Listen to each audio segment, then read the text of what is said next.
So what about this one? Nika asked, scrolling down on her data tablet, laid back on their sofa. A group of researchers are looking for some muscle while they take some geographical surveys near the zinc fields.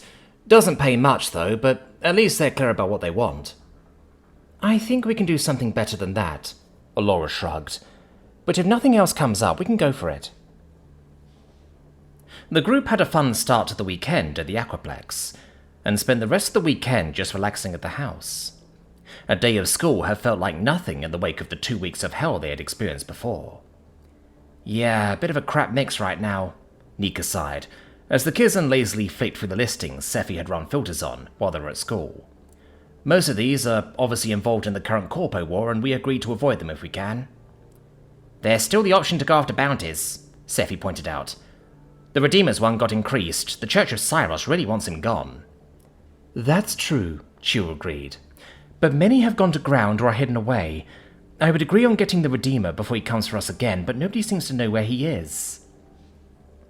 Maybe that regulator order with the network of informants he used to find us the first time are running interference, Jack speculated. Still, I'd rather not wait for any of these guys to come to us. I agree, Allura nodded. We just need the right opportunity, however, those seem lacking right now. Anything else, Nika? The Kizan frowned as she looked at another entry. Okay, this one might be doable by us, but... well... A group of content creators are looking for a capable group to accompany them over the weekend for a video. Hey, that doesn't sound so bad, Jack perked up. Though if one of them turns out to be another cringy dickhead influencer or some bread tuber, I'm probably going to smack the cunt. As a general rule, attacking clients usually voids the pay, Allura pointed out. Heh, that hasn't exactly stopped us before, Scifi grinned. Yes, but that's only with clients that try to screw us, Chiu pointed out, looking to Jack as she gave him context. That happened a lot in our early days until we learned to account for that, so while we took some jobs, after that time, we mostly found our own opportunities until we met you. What's the catch, Nika? Scifi asked the Kizan, who was reading the proposed job. We are a group of paranormal investigators. Oh crap, Scifi began, already not liking the subject. Let's hear what they're asking at least, Allura chided. Go on, Nika. Alright, the Kizan snorted in amusement. We are a group of paranormal investigators known as Spectral Visions that are seeking a team of skilled and reliable adventurers to assist and protect us during an expedition, investigation, and cleansing at a confirmed haunted location. The chosen team will play a crucial role in ensuring the safety and success of our mission, capturing spine-tingling footage, and uncovering the paranormal secrets of this forsaken location. Fuck that! Scifi immediately dismissed. No way! No way am I going to work with ghosts, paranormal or spooky shit of any kind. Why? Jack asked curiously. Is it that bad? Hell yeah, it's that bad! Scifi shuddered. It's not that bad, Chiu told Jack with all of her eyes. Scifi's just scared. I'm not, the Scritter lied, fiercely shaking her head.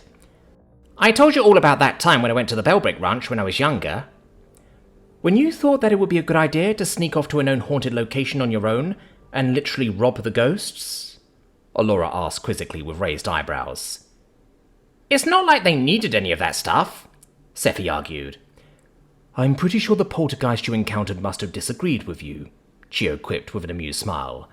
What was it you managed to loot in the end? Shut up, Scifi huffed as the other girls chuckled. Why? What was it? Jack asked, giving a wide grin at seeing Scifi's exasperated look. A cooking pot and 2 spoons before she ran away, Nika laughed.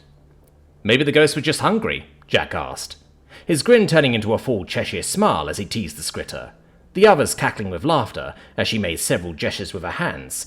He guessed were the local equivalent of the middle finger. Well, at least you wouldn't be alone if we were to take this job, Allura spoke up as she got everyone back on topic. What are the other details, Nika? They want to meet first before they go into big details, Nika cautioned, which is to be expected, really. They don't want anyone leaking any information about where they want to go because of stream snipers and rival groups, and the compensation we will receive is negotiable. They do also want us to submit some details to them before any meet is agreed, presumably to filter who they want. That's a bit vague, Jack noted. We may be able to glean more information during the meet if we decide to go for this job, Allura nodded thoughtfully.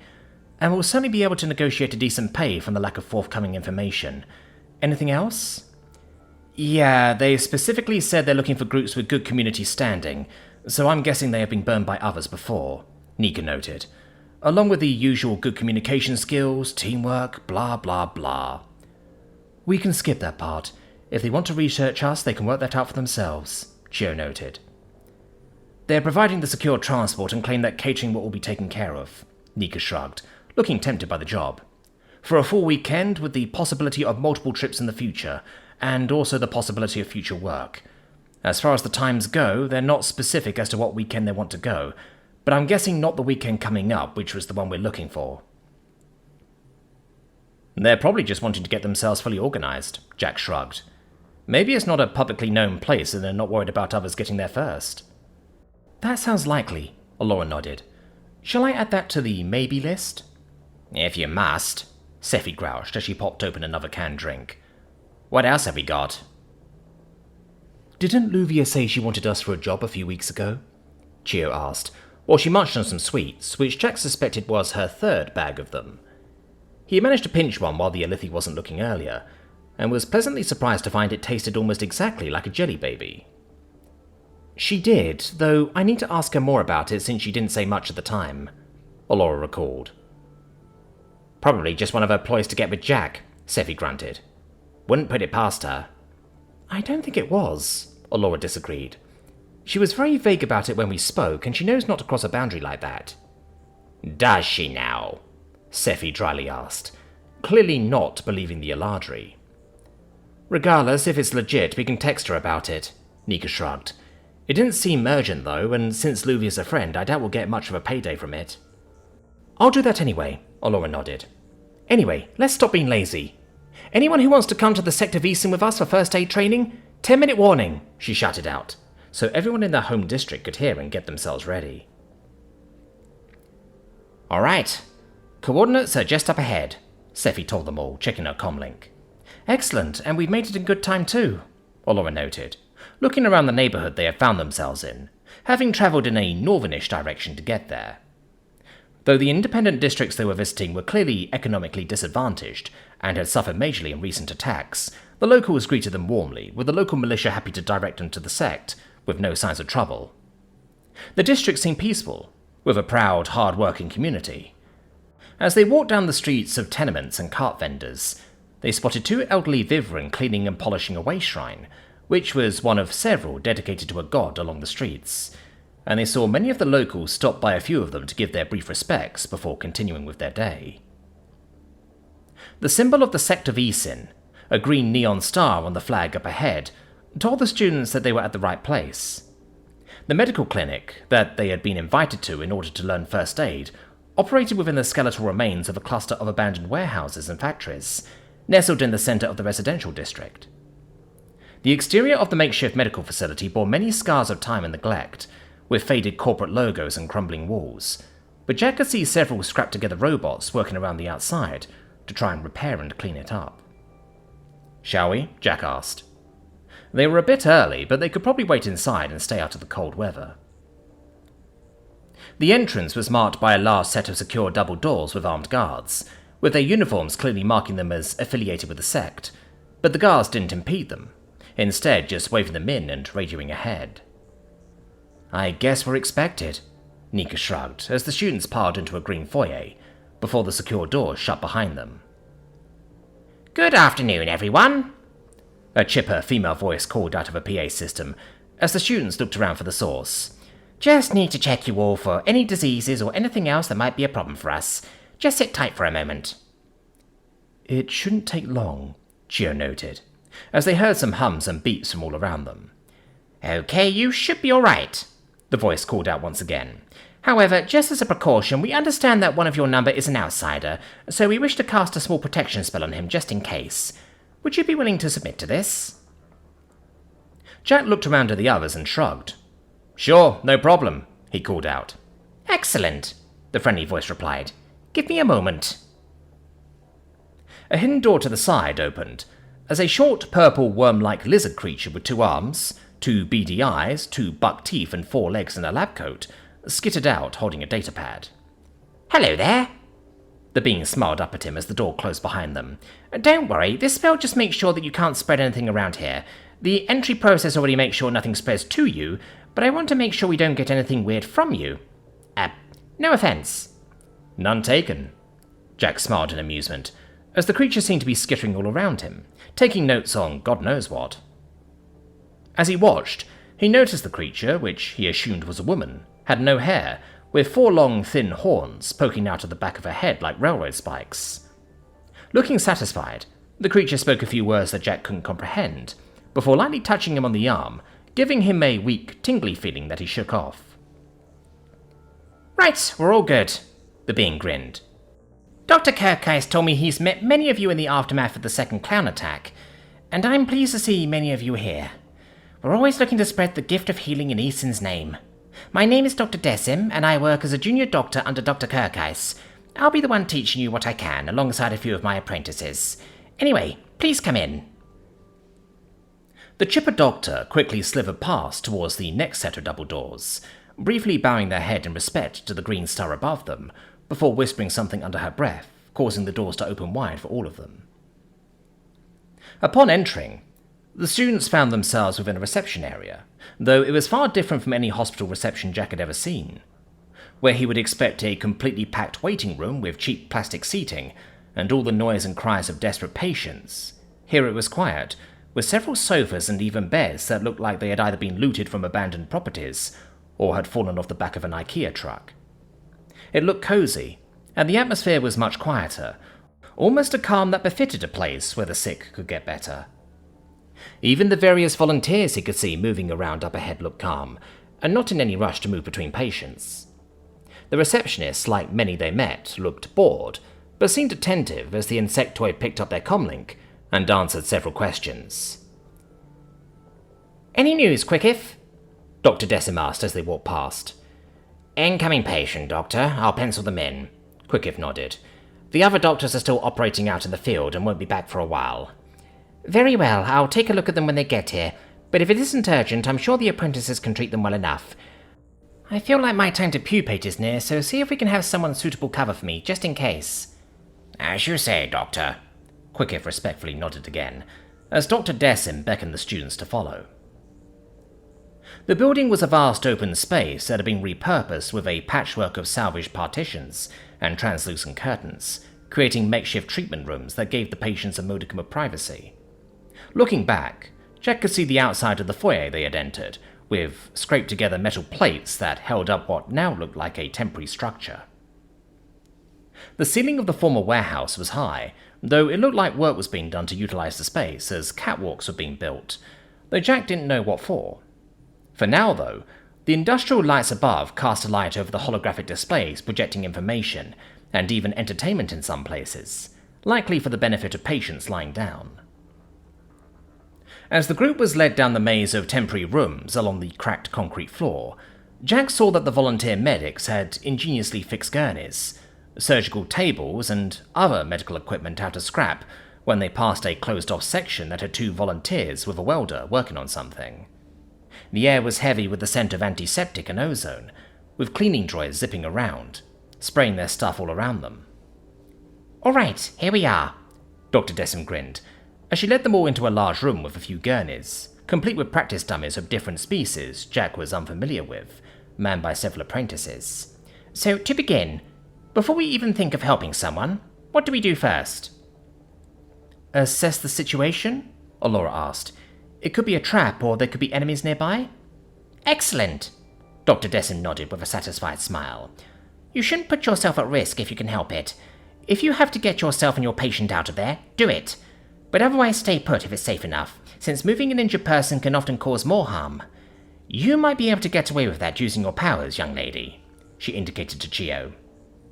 Now, if you're on the scene, you may not have time to clean yourself up, but you must do your best to prevent infection, though that can be dealt with once help arrives on the scene.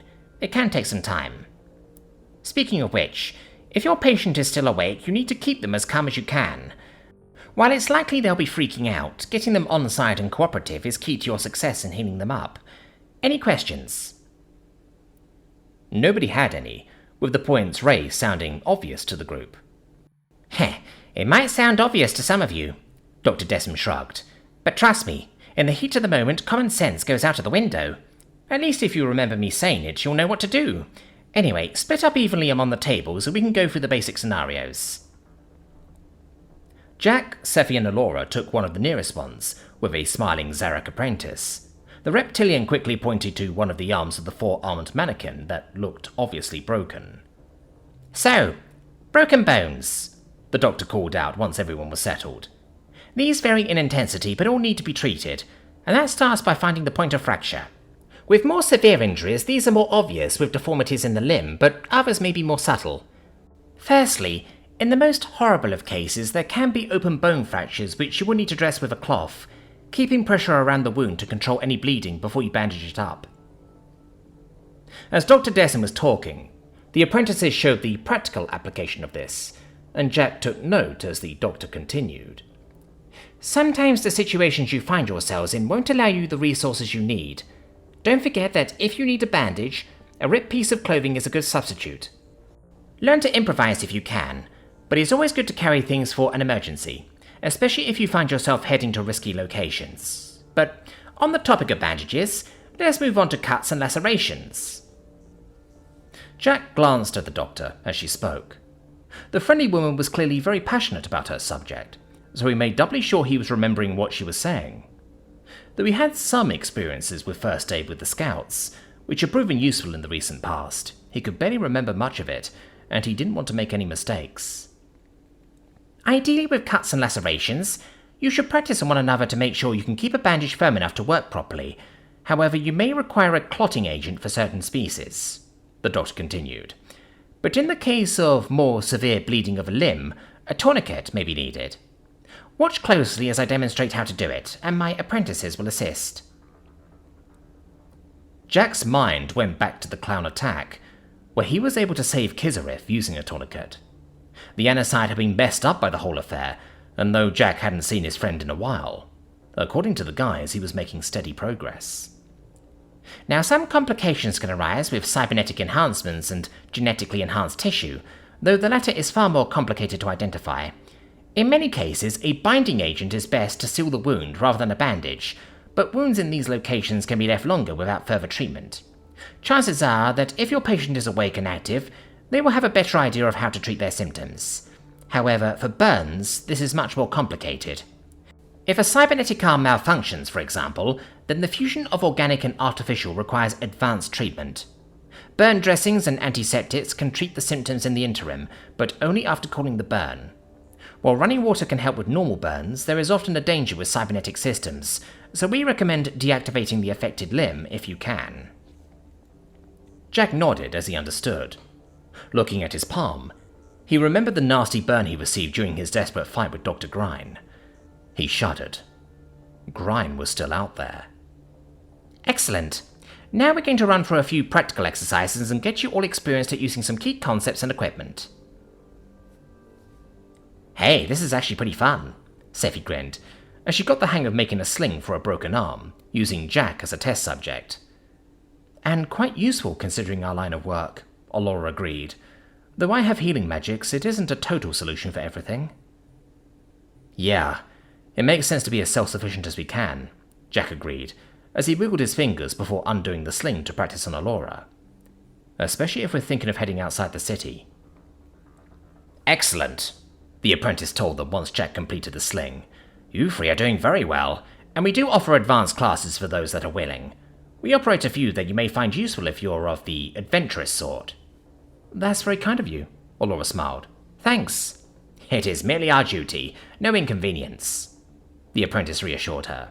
"In the name of Eason, we heal those that need it to the best of our ability, and we are more than glad to spread the great art, especially among such willing students. I understand you may be somewhat ignorant of Eason, outsider." "I'll admit I don't know much," Jack tentatively replied, not wanting to be rude. "I know she's a goddess of healing, that's about all I know. Sorry." The apprentice smiled. "There is nothing to apologize for, outsider. Though there are many who consider Eason to be female, there are also those that consider Eason male. It is not something that matters to Eason. Eason considers themselves beyond such concepts, though does not disapprove of their clergy using such terminology. All that matters to Easton is that we cherish and preserve life no matter the form it takes, and spread the art of healing wherever we can.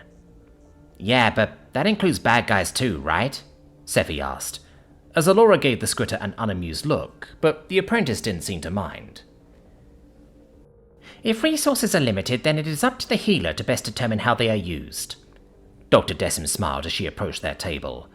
But we are duty-bound to help all we can without rendering judgment. There's a guy from my people's ancient history you'd like, Jack grinned. His name was Hippocrates, and he was way ahead of his time in advancing medicine when most of us were primitive. Though a lot is lost to history, he's most well known for the Hippocratic Oath, do no harm and all that. It was basically a code of medical ethics that many doctors even today swear by. I am sure that he smiles upon your people, outsider. Dr. Decim nodded politely, as everyone stopped and gathered around. However, for today we are done. We offer medical supplies for sale and will be most thankful for any charitable donations too. Thank you, Dr. Decim. Thank you, everybody. Alora diplomatically gave a nod of her head in a short bow. I think we shall do exactly that. Nika, have you seen something interesting? Chio asked the distracted Kizan, who was looking studiously at her datapad. Might have found us our job for the weekend. Nika finally spoke up unsurely. It looks interesting too. What does it say? Jack asked. They're being very stingy on the actual details, but it's a recon mission, Nika began. But it has a few caveats that will only be explained to us during the meet.